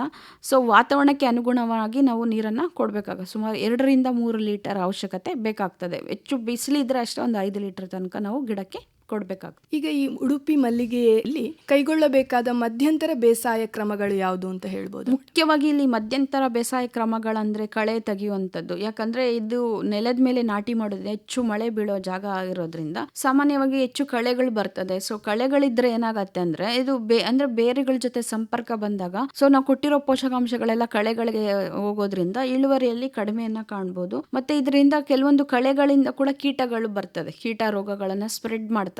ಸೊ ಬಿಳಿ ನೊಣ ಇರ್ಬೋದು, ಇದರಿಂದ ಬಿಳಿ ನೊಣ ಬಂದ್ರೆ ಗಿಡಕ್ಕೆ ಇಳುವರಿಯಲ್ಲಿ ತೊಂದರೆಯನ್ನ ಕಾಣ್ಬೋದು. ಸೊ ಅದರಿಂದ ನಾವು ಕಳೆಗಳನ್ನ ಅನುಗುಣವಾಗಿ ನೋಡ್ಕೋಬೇಕಾಗತ್ತೆ, ಅಂದ್ರೆ ಸ್ವಚ್ಛತೆಯನ್ನ ಕಾಪಾಡ್ಕೋಬೇಕಾಗುತ್ತೆ. ನೆಕ್ಸ್ಟ್ ಮಣ್ಣಿನ ಸಂರಕ್ಷಣೆ, ಮುಖ್ಯವಾಗಿ ಇದು ಇಳಿಜಾರು ಪ್ರದೇಶದಲ್ಲಿ ಕೂಡ ಮಲ್ಲಿಗೆನ ನಾವು ಬೆಳೆಸಿರ್ತೀವಿ. ಸೊ ಮತ್ತೆ ಮೇಲ್ಮಣ್ಣು ಮಳೆ ಹೆಚ್ಚು ಬೀಳೋದ್ರಿಂದ ಮೇಲ್ಮಣ್ಣು ಕೊಚ್ಚಿ ಹೋಗ್ತದೆ. ಈಗ ಸಾಧಾರಣ ಜೂನ್ ಇಂದ ಅಕ್ಟೋಬರ್ ತನಕ ಹೆಚ್ಚು ಮಳೆ ಬೀಳೋದ್ರಿಂದ ಮೇಲ್ಮಣ್ಣು ಕೊಚ್ಚಿ ಹೋಗೋದ್ರಿಂದ ಏನಾಗುತ್ತೆ ಅಂದ್ರೆ ಪೋಷಕಾಂಶಗಳು ಬಸಿದು ಹೋಗುತ್ತೆ. ಸೊ ಮತ್ತೆ ಮೇಲ್ಮಣ್ಣು ಹೋಗೋದ್ರಿಂದ ಬೇರುಗಳು ಒಣಗದಂತೆ ಆಗ್ತದೆ, ಪೋಷಕಾಂಶಗಳು ಸರಿಯಾದ ಕ್ರಮದಲ್ಲಿ ಸ್ವೀಕಾರ ಮಾಡೋದಿಲ್ಲ. ಆದ್ರಿಂದ ನಾವು ಏನಾಗತ್ತೆ, ಮಣ್ಣನ್ನ ಸಂರಕ್ಷಣೆ ಮಾಡ್ಬೇಕಾಗತ್ತೆ. ಅಂದ್ರೆ ಬೇಸಿಗೆಯಲ್ಲಿ ನಾವು ಹಸಿರೆಲೆ ಗೊಬ್ಬರ ಆಗ್ಬೋದು, ಈ ಒಣಗಿರೋ ಎಲೆಗಳನ್ನ ಮುಚ್ಚಿ ಹೊದಿಕೆ ಆಕಾರದಲ್ಲಿ ಕೊಡೋದ್ರಿಂದ ಬೇರುಗಳನ್ನ ನಾವು ಅಂದ್ರೆ ಸಂರಕ್ಷಣೆ ಮಾಡಬಹುದು. ಸೊ ವಾತಾವರಣದಲ್ಲಿ ಹೆಚ್ಚು ಬೇಸಿಲಿರೋದ್ರಿಂದ ಬೇಸಿಗೆಯಲ್ಲಿ ಸೊ ಮಲ್ಚಿಂಗ್ ಮುಖಾಂತರ ಕೂಡ ನಾವು ಅಂದ್ರೆ ಹೆಚ್ಚು ಸಾವಯವ ಗೊಬ್ಬರಗಳನ್ನು ಬಳಸೋ ಮುಖಾಂತರ ಮಣ್ಣಿನ ಸಂರಕ್ಷಣೆಯನ್ನ ನಾವು ಮಾಡ್ಕೋಬಹುದು. ನಂತರ ಸುಣ್ಣದ ಬಳಕೆ ಯಾಕೆ ಇಲ್ಲಿ ಅವಶ್ಯಕತೆ ಅಂದ್ರೆ, ಈಗಾಗಲೇ ನಾನು ಹೇಳಿದೆ, ಮಳೆ ಜಾಸ್ತಿ ಬೀಳೋದ್ರಿಂದ ಏನಾಗುತ್ತೆ, ಮೇಲಿನ ಲವಣಾಂಶಗಳು ಬಸಿದೋಗಿ ಏನಾಗುತ್ತೆ, ಮಣ್ಣು ಅಸಿಡ್ ಆಗ್ತದೆ. ಅಸಿಡಿಟಿ ಅಂದ್ರೆ ನಮ್ಮ ದೇಹದಲ್ಲಿ ಪಿತ್ತ ಅಂಶ ಜಾಸ್ತಿ ಆದಾಗ ನಾವು ಯಾವುದೇ ಆಹಾರ ಸೇವನೆ ಮಾಡದೆ ನಮ್ಗೆ ಯಾವ ರೀತಿಯಾಗಿ ಜೀರ್ಣ ಆಗೋದಿಲ್ವೋ, ಅದೇ ರೀತಿ ಮಣ್ಣಿನಲ್ಲಿ ಕೂಡ ಅಸಿಡಿಟಿ ಅಂಶ, ಹುಳಿ ಅಂಶ ಜಾಸ್ತಿ ಆದಾಗ ಮಣ್ಣು ಯಾವುದೇ ಪೋಷಕಾಂಶಗಳು ಕೊಟ್ಟರು ಗಿಡ ಸ್ವೀಕಾರ ಮಾಡೋದಿಲ್ಲ. ಸೊ ಇಲ್ಲಿ ದಕ್ಷಿಣ ಕನ್ನಡದಲ್ಲಿ ಏನಂದ್ರೆ, ಕರಾವಳಿ ಪ್ರದೇಶದಲ್ಲಿ ಹೆಚ್ಚು ಮಳೆ ಬೀಳೋದ್ರಿಂದ ಮಳೆ ನಿಂತ ನಂತರ ನಾವು ಬಳ್ಳಿಯನ್ನ ಸ್ವಚ್ಛತೆ ಮಾಡಿ ಬುಡದಲ್ಲಿ ಸುಣ್ಣವನ್ನ ಕೊಡ್ಬೇಕಾಗತ್ತೆ. ಇದು ಮಣ್ಣಿನ ಪರೀಕ್ಷೆ ಅನುಸಾರ ನಾವು ಸುಣ್ಣವನ್ನ ಶಿಫಾರಸು ಮಾಡ್ತೀವಿ. ಸಾಮಾನ್ಯವಾಗಿ 5 ವರ್ಷ ಮೇಲ್ಪಟ್ಟ ಗಿಡಗಳಿಗೆ 250 ಗ್ರಾಂ ಸುಣ್ಣನ, ಕೃಷಿ ಸುಣ್ಣ ಅಂತ ಏನು ಸಿಗ್ತದಲ್ಲ, ಅದು ಕೃಷಿ ಸುಣ್ಣ ಬಳಕೆ ಮಾಡಿ ನಾವು ನಂತರ ಶಿಫಾರಸು ಮಾಡಿದ ರೀತಿಯಲ್ಲಿ ಪೋಷಕಾಂಶಗಳು ಕನಿಷ್ಠ ಒಂದು 20-30 ದಿನಗಳು ಗ್ಯಾಪ್ ಕೊಡ್ಬೇಕಾಗುತ್ತೆ ಸುಣ್ಣ ಕೊಟ್ಟ ನಂತರ. ಸೊ ಇಲ್ಲಿ ಏನಾಗುತ್ತೆ ಅಂದ್ರೆ, ಮಣ್ಣಿನ ರಸಸಾರ ಏರಿಕೆ ಆಗೋದಿಲ್ಲ. ಅಟ್ಲೀಸ್ಟ್ ನಾವು ಕೊಟ್ಟಿರೋ ಪೋಷಕಾಂಶಗಳು ಗಿಡಕ್ಕೆ ಲಭ್ಯತೆ ಆದ್ರೂ ಸಿಗ್ತದೆ ಸುಣ್ಣ ಕೊಟ್ರೆ. ಇಲ್ಲಾಂದ್ರೆ ಏನಾಗುತ್ತೆ ಅಂದ್ರೆ, ನಾವು ಯಾವುದೇ ಪೋಷಕಾಂಶ ಕೊಟ್ಟರು ಗಿಡ ಸ್ವೀಕಾರ ಮಾಡೋದಿಲ್ಲ, ಅದು ವೇಸ್ಟ್ ಆಗ್ತದೆ. ಇಲ್ಲ ಅಂದ್ರೆ ವಾತಾವರಣದಲ್ಲಿ ಹಾವಿ ಆಗ್ತದೆ, ಇಲ್ಲಾಂದ್ರೆ ಅಲ್ಲೇ ಫಿಕ್ಸ್ಡ್ ಫಾರ್ಮ್ ಆಗಿ ಇದ್ಬಿಡ್ತದೆ. ಇದರಿಂದ ಗಿಡಕ್ಕೆ ಪೋಷಕಾಂಶಗಳು ಸಿಗದೆ ಇದ್ದಾಗ ಏನಾಗುತ್ತೆ, ಗಿಡ ರೋಗ ನಿರೋಧಕ ಶಕ್ತಿ ಕಳ್ಕೊಂಡು ಯಾವುದೇ ರೋಗ ಕೀಟ ಬಂದ್ರೂ ಕೂಡ ಇಳುವರಿ ಮೇಲೆ ಪರಿಣಾಮ ಬೀಳ್ತದೆ. ಅದರಿಂದ ಸುಣ್ಣದ ಬಳಕೆಯನ್ನು ನಾವು ಮಾಡ್ಬೇಕಾಗತ್ತೆ. ನಂತರ ಮೊಗ್ಗನ್ನ ಚಿವುಟುವಂತದ್ದು. ಸೊ ನಾನು ಈಗಾಗಲೇ ಹೇಳಿದೆ, ನಾವು ಸಸ್ಯಾಭಿವೃದ್ಧಿ ಮಾಡ್ಬೇಕಾದ್ರೆ ಮೃದುಕಾಂಡದಿಂದ ಸಸ್ಯಾಭಿವೃದ್ಧಿ ಮಾಡಿರ್ತೀವಲ್ಲ, ಸೊ ಅದು ಏನಾಗುತ್ತೆ, ಒಂದು 2 ತಿಂಗಳಿಗೆ ಚಿಗುರು ಬಂದ ನಂತರ ಮೊಗ್ಗು ಬರ್ಲಿಕ್ಕೆ ಶುರುವಾಗ್ತದೆ. ಹೊಸ ಚಿಗುರಿನಲ್ಲಿ ಮೊಗ್ಗು ಬರೋದ್ರಿಂದ ಸಣ್ಣ ಗಿಡದಲ್ಲೇ ನಾವು ಮೊಗ್ಗನ್ನ ಕಾಣ್ಬೋದು. ಸೊ ಅದರಿಂದ ಏನಾಗುತ್ತೆ, ನಾವು ಆ ಸಮಯದಲ್ಲಿ ಮೊಗ್ಗನ್ನ ನಾವು ತಗೊಳ್ಳೋ ಅಂದ್ರೆ ಮೊಗ್ಗು ಸಿಗ್ತಾ ಇದೆ ಅಂತೇಳಿ ಅದನ್ನ ಬೆಳೆಯಕ್ಕೆ ಬಿಟ್ರೆ ಏನಾಗುತ್ತೆ, ಗಿಡದ ಬೆಳವಣಿಗೆ ಕುಂಠಿತ ಆಗ್ತದೆ. ಸೊ ಕನಿಷ್ಠ ನಾವು 1 ವರ್ಷ ತನಕ 6-8 ತಿಂಗಳು, ಕನಿಷ್ಠ 1 ವರ್ಷ ತನಕ ನಾವು ಗಿಡದ ಅಂದ್ರೆ ಹೊಸ ಚಿಗುರು ಬಂದ ತಕ್ಷಣ, ಮೊಗ್ಗು ಬಂದ ತಕ್ಷಣ ನಾವು ಅದನ್ನ ತೆಗಿಬೇಕಾಗ್ತದೆ. ಸೊ ಕೈಯಿಂದ ತೆಗೆದ ನಂತರ ಏನಾಗುತ್ತೆ, ಕವಲು ಚಿಗುರು ಬಂದು ಕವಲು ಬಳ್ಳಿಗಳು ಬಂದಾಗ ಏನಾಗುತ್ತೆ, ನಾವು ಗಿಡದ ಬೆಳವಣಿಗೆ ಜಾಸ್ತಿ ಕಾಣ್ಬೋದು. ಮುಂಬರುವ ದಿನಗಳಲ್ಲಿ ಇಳುವರಿಯನ್ನು ನಾವು ಜಾಸ್ತಿ ಕಾಣ್ಬೋದು. ಸೊ ಆ ಉದ್ದೇಶದಿಂದ ನಾವು ಮೊಗ್ಗನ್ನ ಚೂಟ್ಬೇಕಾಗತ್ತೆ. ನಂತರ ಬಳ್ಳಿಯನ್ನ ಸವರುವಂತದ್ದು. ಸೊ ನಾನು ಈಗಾಗಲೇ ಹೇಳಿದೆ, ಉಡುಪಿ ಯಾವುದೇ ಮಲ್ಲಿಗೆ ಆಗ್ಬೋದು, ಹೊಸ ಚಿಗುರಿನಲ್ಲಿ ಹೂವು ಬರೋದ್ರಿಂದ ನಾವಾಗ ಏನಾಗುತ್ತೆ, ಪ್ರತಿ ವರ್ಷ ಅಂದ್ರೆ ನಾಟಿ ಮಾಡಿದ 3 ವರ್ಷ ನಂತರ ನಾವು ಪ್ರತಿ ವರ್ಷ ಅಂದ್ರೆ ಗಿಡವನ್ನ ಸವರ್ಬೇಕಾಗತ್ತೆ. ಅಂದ್ರೆ ಭೂಮಿಯ ನೆಲಮಟ್ಟದಿಂದ 2 ಫೀಟ್ ಮೇಲೆ ಏನು ಹೊಸ ಚಿಗುರು ಬಂದಿರ್ತದಲ್ಲ, ಬೆಳವಣಿಗೆ ಎಲ್ಲ ಕಟ್ ಮಾಡ್ಬೇಕಾಗತ್ತೆ. ಇದು ಕಟ್ ಮಾಡೋದ್ರಿಂದ ಏನಾಗುತ್ತೆ, ಬಳ್ಳಿ ಪೂರ್ತಿ ಚಿಗುರು ಬಂದು ಅಲ್ಲಿ ಹೊಸ ಮೊಗ್ಗನ್ನ ನಾವು ಕಾಣ್ಬೋದು. ಮತ್ತೆ ಇಲ್ಲಿ ಕಟ್ ಮಾಡೋದ್ರಿಂದ ಏನಾಗುತ್ತೆ, ಹಿಂದೆ ಇರುವ ರೋಗನೆಲ್ಲ ಕಡಿಮೆ ಮಾಡ್ಬೋದು. ಪ್ಲಸ್ ಏನಾದ್ರು ಕೀಟಗಳು ಇದ್ರೆ ಕೂಡ ಅದರನ್ನ ಕೂಡ ನಾವು ಕಡಿಮೆ ಮಾಡಿ ಸೊ ಇಳುವರಿಯನ್ನ ಜಾಸ್ತಿ ಪಡ್ಕೋಬಹುದು. ಸೊ ಇದು ಕನಿಷ್ಠ ಕಟ್ ಮಾಡಿದ್ಮೇಲೆ ಕನಿಷ್ಠ 1 ತಿಂಗಳು ಬೇಕಾಗುತ್ತೆ ಚಿಗುರು ಬಂದು ನಾವು ಮಗ್ಗು ಸಿಗ್ಲಿಕ್ಕೆ. ಸೊ ಈ ಸಮಯ ಅಂದ್ರೆ ಅಕ್ಟೋಬರ್ ನಂತರ ಅಲ್ಲ, ಮಳೆಗಾಲದಲ್ಲಿ ಕಟ್ ಮಾಡಬಾರ್ದು. ಮಳೆ ನಿಂತ ನಂತರ ನೀವು ಕಟ್ ಮಾಡ್ಬೋದು. ಅಕ್ಟೋಬರ್ 15 ನಂತರ ಗಿಡವನ್ನ ಕಟ್ ಮಾಡಿ ನೆಲಮಟ್ಟದಿಂದ 2 ಫೀಟ್ ಮೇಲೆ ಕಟ್ ಮಾಡಿ, ಸೊ ಅದ ನಂತರ ನಾವು ಬೋಡೋ ದ್ರಾವಣ ಮುಲಾಮ್ ಅಂತ ಸಿಗ್ತದೆ, ಅಂದ್ರೆ ಬೋಡೋ ಪೇಸ್ಟ್ ಸಿಗ್ತದೆ. ಸೊ ಅದನ್ನ ಕಟ್ ಮಾಡಿದ ಜಾಗದಲ್ಲಿ ನಾವು ಹಚ್ಚಬೇಕಾಗುತ್ತೆ. ಯಾವ್ದು ಶಿಲೀಂಧ್ರದ ರೋಗಗಳ ಬೆಳವಣಿಗೆ ಆಗದೆ ಇರಲಿ ಅಂತೇಳಿ ಇದು ಶಿಲೀಂಧ್ರ ನಾಶಕವನ್ನ ಬಳಸಿ ನಂತರ ಶಿಫಾರಸು ಮಾಡಿದ ರೀತಿಯಲ್ಲಿ ಪೋಷಕಾಂಶಗಳನ್ನ ಕೊಡ್ಬೇಕಾಗತ್ತೆ. ಸೊ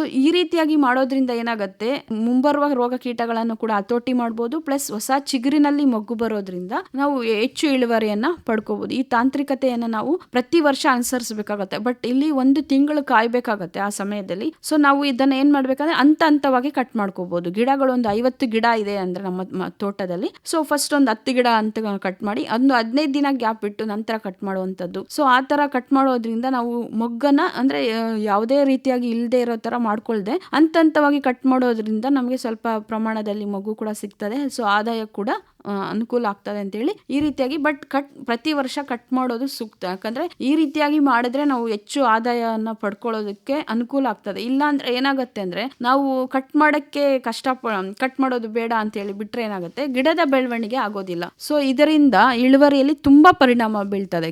ರಸ ಇರೋ ಕೀಟಗಳು ಜಾಸ್ತಿ, ಮಳೆ ನಿಂತ ನಂತರ ರಸ ಇರೋ ಕೀಟಗಳು ಜಾಸ್ತಿ ಇರ್ತದೆ. ಸೊ ಇದನ್ನ ನಾವು ಕೀಟನಾಶಕಗಳು ಕೊಟ್ಟೆ ಕಡಿಮೆ ಮಾಡ್ಲಿಕ್ಕೆ ಆಗೋದಿಲ್ಲ. ಈ ರೀತಿಯಾಗಿ ಮಧ್ಯಂತರ ಬೇಸಾಯಗಳನ್ನು ಮಾಡಿ ಕೂಡ ನಾವು ನಾವು ಕೀಟಗಳನ್ನ ಮತ್ತೆ ರೋಗಗಳನ್ನ ಹತೋಟಿಯಲ್ಲಿ ಇಟ್ಕೋಬಹುದು. ಮಲ್ಲಿಗೆ ಕೃಷಿಯ ಕೊಯ್ಲು ಮತ್ತೆ ಇಳುವರಿ ಕ್ರಮ ಹೇಗೆ ಉಂಟು? ನಾನು ಈಗಾಗಲೇ ಹೇಳ್ದಂಗೆ ಮಲ್ಲಿಗೆಯಲ್ಲಿ ನಾವು ಸುಮಾರು 1 ವರ್ಷ ತನಕ ಮೊಗ್ಗು ತಗೋಬಾರ್ದು. ನಂತರ ನಾವು ಕಟ್ ಮಾಡಿ ಹೊಸ ಚಿಗುರಲ್ಲಿ ಬಂದಿರುವಂತ ಮೊಗ್ಗನ ತಗೋಬಹುದು. ಇದು ಯಾವ ತರ ಇರ್ತದೆ ಅಂದ್ರೆ ನಾನು ಈಗಾಗಲೇ ಹೇಳ್ದಂಗೆ ಸೊ ಬೇಸಿಗೆಯಲ್ಲಿ ಹೆಚ್ಚು ಇಳುವರಿ ಸಿಗ್ತದೆ, ಮಳೆಗಾಲದಲ್ಲಿ ಸಾಧಾರಣ, ಮತ್ತೆ ವಿಂಟರ್ ಅಂದ್ರೆ ಚಳಿಗಾಲದಲ್ಲಿ ತುಂಬಾ ಕಡಿಮೆ ಇರೋದ್ರಿಂದ ಸೊ ನಾವು ಕಟ್ ಮಾಡಿದ ಗಿಡಗಳಲ್ಲಿ ಹೆಚ್ಚು ಇಳುವರಿಯನ್ನ ಪಡ್ಕೋಬಹುದು. ಸಾಮಾನ್ಯವಾಗಿ 3 ವರ್ಷ ಮೇಲ್ಪಟ್ಟ ಗಿಡಗಳಲ್ಲಿ ಸುಮಾರು ಒಂದು ಗಿಡದಿಂದ ನಾವು ಒಂದು ಅರ್ಧ ಕೆಜಿ ಇಂದ ಹಿಡಿದು 1.5 ಕೆಜಿ ತನಕ ಕೂಡ ನಾವು ಇಳುವರಿಯನ್ನ ಪಡ್ಕೋಬಹುದು. ಅಂದ್ರೆ ಇದಕ್ಕೆ ನಾವು ಹೆಚ್ಚು ಜಾಗನೇ ಬೇಕು ಅಂತೇನಿಲ್ಲ, ಟೆರೇಸ್ ಮೇಲೆ ಕೂಡ ಗ್ರೋ ಬ್ಯಾಗ್ಸ್ ಅಲ್ಲಿ ಕೂಡ ಮಾಡ್ಕೋಬಹುದು. ಸೊ ಇದರಿಂದ ರೈತರಿಗೆ ಆದಾಯ, ಅಂದ್ರೆ ಇದಕ್ಕೆ ಜಾಗನೇ ಬೇಕು ಅಂತಿಲ್ಲ, ಜಾಗ ಇಲ್ದವರು ಕೂಡ ಅಂಗಳದಲ್ಲಿ ಕೂಡ ಗಿಡಗಳನ್ನು ಮಾಡಿ ನಾವು ಸುಮಾರು 5-6 ಲಕ್ಷ ಆದಾಯವನ್ನ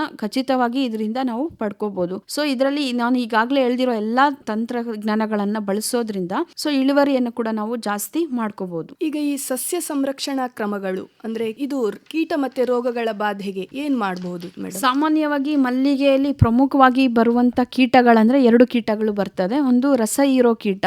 ಸೊ ಇದು ರಸ ಹೀರೋ ಕೀಟ ಎಲೆಗಳನ್ನ ತಿಂದು ಅದರ ರಸವನ್ನ ಇರ್ತದೆ. ಸೊ ಅದನ್ನ ರಸವನ್ನ ತಿನ್ಲಿಕ್ಕೆ ಇರುವೆಗಳು ಬರ್ತದೆ. ಇದರಿಂದ ಏನಾಗುತ್ತೆ, ಕಪ್ಪು ಶಿಲೀಂಧ್ರ ಬೆಳವಣಿಗೆ ಕೂಡ ಎಲೆದ ಮೇಲೆ ಆಗ್ತದೆ. ಸೊ ಈ ರಸವನ್ನ ಎಲ್ಲ ಹೀರೋದ್ರಿಂದ ಏನಾಗುತ್ತೆ, ಗಿಡದಲ್ಲಿ ಫೋಟೋಸಿಂಥಸಿಸ್ ಅಂಶ ನಡೆಯೋದಿಲ್ಲ. ಸೊ ಅದರಿಂದ ಏನಾಗುತ್ತೆ, ಇಳುವರಿಯಲ್ಲಿ ಕಡಿಮೆ ಆಗ್ತದೆ. ಸೊ ಈ ರಸ ಹೀರೋ ಕೀಟಗಳು ನಾವು ಬರದ ಹಾಗೆ ತಡೆಗಟ್ಟಬೇಕು ಅಂದ್ರೆ ಮುಖ್ಯವಾಗಿ ಕಳೆಗಳನ್ನ ಸ್ವಚ್ಛತೆ ಮಾಡ್ಕೋಬೇಕಾಗತ್ತೆ. ನಂತರ ನಾವು ಸಾಕಷ್ಟು ಬೇವಿನ ಹಿಂಡಿಯನ್ನ ಬಳಸೋದ್ರಿಂದ ಏನಂದ್ರೆ ಈ ರಸ ಹೀರೋ ಕೀಟ ಒಂದು ಬೇವಿನ ಹಿಂಡಿಯಲ್ಲಿ ಅಜಾಡಿರೆಕ್ಟಿನ್ ಅನ್ನೋ ಕೆಮಿಕಲ್ ಅಂಶ, ಈ ರಸ ಹೀರೋ ಕೀಟಗಳನ್ನ ಸೇವನೆ ಮಾಡಿದಾಗ ಏನಾಗುತ್ತೆ, ಕೀಟಗಳು ಮೊಟ್ಟೆ ಇಡೋ ಸಾಮರ್ಥ್ಯನ ಕಳ್ಕೊಳ್ತದೆ. ಆ ಉದ್ದೇಶದಿಂದ ಕೀಟನಾಶಕಗಳನ್ನು ಕಡಿಮೆ ಮಾಡಬಹುದು, ಪ್ಲಸ್ ಬೇವಿನ ಹಿಂಡಿ ಕೊಡೋದ್ರಿಂದ ಪೋಷಕಾಂಶಗಳು ಗಿಡಕ್ಕೆ ಸಿಗ್ತದೆ. ಸೊ ಈ ರೀತಿಯಾಗಿ ಇದರಿಂದ ಬಳಸೋದ್ರಿಂದ ನೈಸರ್ಗಿಕವಾಗಿ ಯಾವುದೇ ರೀತಿ ತೊಂದರೆ ಆಗೋದಿಲ್ಲ. ಮತ್ತೆ ನಾವು ಮುಖ್ಯವಾಗಿ ಬಿಳಿ ನೊಣಕ್ಕೆ ಅಂಟುಗಳು ಸಿಗ್ತದೆ, ಹಳದಿ ಅಂಟು, ಈ ಯೆಲ್ಲೋ ಕಲರ್ ಅಂತ ಅರಿಶಿನ ಕಲರ್ ಏನಿರ್ತದಲ್ಲ ಅಂಟು ಸಿಗ್ತದೆ. ಸೊ ಆ ಹುಳ ಅಂಟಿಗೆ ಅಟ್ರಾಕ್ಟ್ ಆಗೋದ್ರಿಂದ ಸೊ ನಾವು ತೋಟದಲ್ಲಿ ಇಡೋದ್ರಿಂದ ಅದರಲ್ಲಿ ಗಮ್ ಇರ್ತದೆ, ಅಂಟಿರೋದ್ರಿಂದ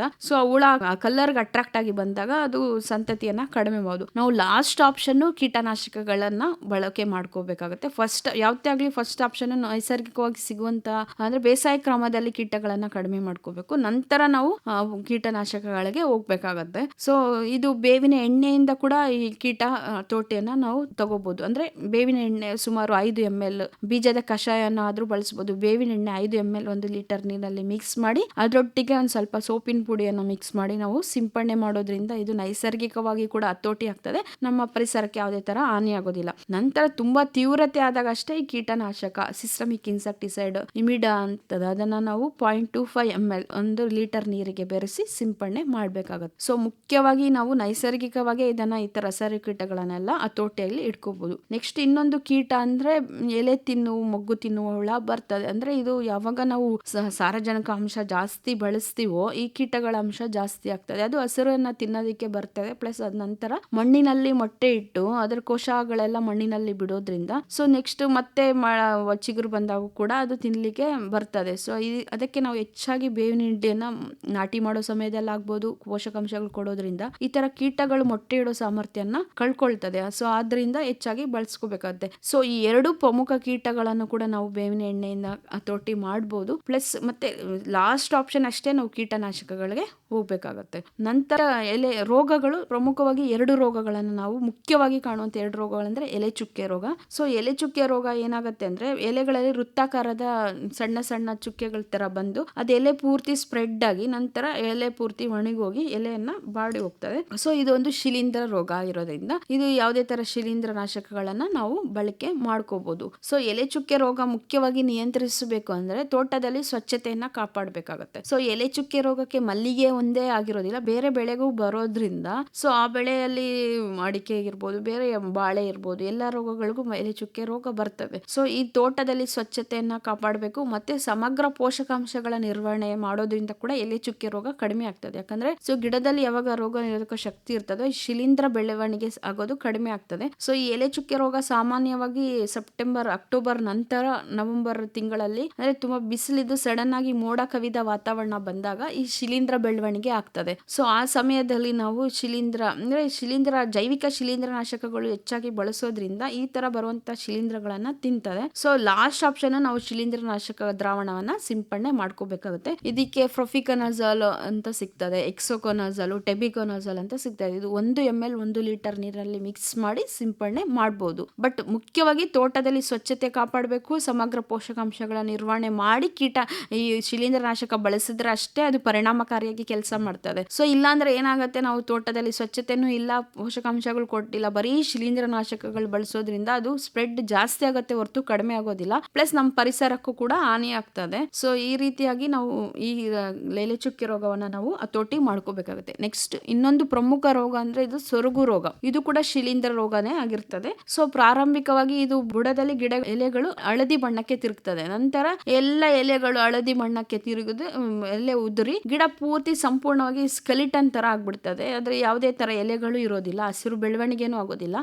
ಇದು ಮಣ್ಣಿನಿಂದ ಹರಡುವ ರೋಗ ಆಗಿರುತ್ತೆ. ಸೊ ಇದು ನಾವು ಗಿಡಕ್ಕೆ ಯಾವುದೇ ತರ ಶಿಲೀಂಧ್ರ ನಾಶಕ ಸಿಂಪಡಣೆ ಮಾಡೋದ್ರಿಂದ ಈ ರೋಗವನ್ನ ನಾವು ಹತೋಟಿ ಮಾಡಕ್ಕೆ ಆಗೋದಿಲ್ಲ. ಸೊ ಇದನ್ನ ಮಣ್ಣನ್ನ ನಾವು ಉಪಚಾರ ಮಾಡ್ಬೇಕಾಗತ್ತೆ. ಇದಕ್ಕೆ ಕಾಪರ್ ಆಕ್ಸಿಕ್ಲೋರೈಡ್ ಅಂತ ಸಿಗ್ತದೆ. ಸೊ ಯಾವುದೇ ಶಿಲೀಂಧ್ರ ನಾಶಕ ಆಗ್ಬೋದು, ಕಾರ್ಬನ್ ಡೈಸಿಯಂ ಅಂತ. ಸೊ 1 ಗ್ರಾಮ್ 1 ಲೀಟರ್ ನೀರಲ್ಲಿ ಮಿಕ್ಸ್ ಮಾಡಿ ಮಣ್ಣನ್ನ ನಾವು ಉಪಚರಿಸಬೇಕಾಗುತ್ತೆ. ಇದಕ್ಕೆ ಮಣ್ಣನ್ನ ತೋಯಿಸಿ ಅಂದ್ರೆ 1 ಗ್ರಾಮ್ 1 ಲೀಟರ್ ನೀರಲ್ಲಿ ಕಾರ್ಬನ್ ಡೈಸಿಯಂ ಮಿಕ್ಸ್ ಮಾಡಿ ಸುಮಾರು 2 ರಿಂದ 3 ಲೀಟರ್ ಅಷ್ಟು ಮಣ್ಣಿಗೆ ಸೇರಿಸಿ ಮಣ್ಣಿನಲ್ಲಿ ಆ ಶಿಲೀಂಧ್ರವನ್ನ ನಾವು ಸಾಯಿಸಬೇಕಾಗತ್ತೆ. ಸೊ ಮುಖ್ಯವಾಗಿ ಈ ಶಿಲೀಂಧ್ರ ರೋಗ ಪಾಟ್ಗಳಲ್ಲಿ ಬೆಳೆದಿರ್ತಾರಲ್ಲ ಅಂತದ್ರಲ್ಲಿ ಸ್ವಲ್ಪ ಜಾಸ್ತಿ ಇರ್ತದೆ. ಸೊ ನಾವು ಮಣ್ಣನ್ನ ಸೂರ್ಯಕಿರಣಗಳಿಗೆ ಎಕ್ಸ್ಪೋಸ್ ಮಾಡಬೇಕಾಗತ್ತೆ. ಸೊ ಕನಿಷ್ಠ 2 ವರ್ಷಕ್ಕೆ ಒಮ್ಮೆ ಮಣ್ಣನ್ನ ಚೇಂಜ್ ಮಾಡಬೇಕು. ಪಾಟ್ಗಳಲ್ಲಿ ಮಾಡ್ತಾ ಇರ್ತಾರಲ್ಲ ಗ್ರೋ ಬ್ಯಾಗ್ಸ್ ಅಲ್ಲಿ ಮಲ್ಲಿಗೆ ಕೃಷಿ, ಅವರು 2 ವರ್ಷಕ್ಕೊಮ್ಮೆ ಈ ರೀಪಾಟಿಂಗ್ ಅನ್ನ ಮಾಡ್ಬೇಕು. ಅಂತ ಸಮಯದಲ್ಲಿ ಹೆಚ್ಚು ಅಂದ್ರೆ ಶಿಲೀಂಧ್ರ ನಾಶಕಗಳು ಮಣ್ಣಿಗೆ ಸೇರಿಸಬೇಕಾಗತ್ತೆ, ಜೈವಿಕ ಶಿಲೀಂಧ್ರ ನಾಶಕಗಳು. ಸೊ ಆ ರೀತಿಯಾಗಿ ನಾವು ಈ ಸೊರಗು ರೋಗವನ್ನ ಹತೋಟಿ ಮಾಡ್ಕೋಬಹುದು. ಸೊ ಈ ಪ್ರತಿ ಗಿಡಕ್ಕೂ ಕೂಡ ನಾವು ಅಂದ್ರೆ ಶಿಲೀಂಧ್ರ ರೋಗ ಇರ್ತದಲ್ಲ, ಆ ಮಣ್ಣನ್ನ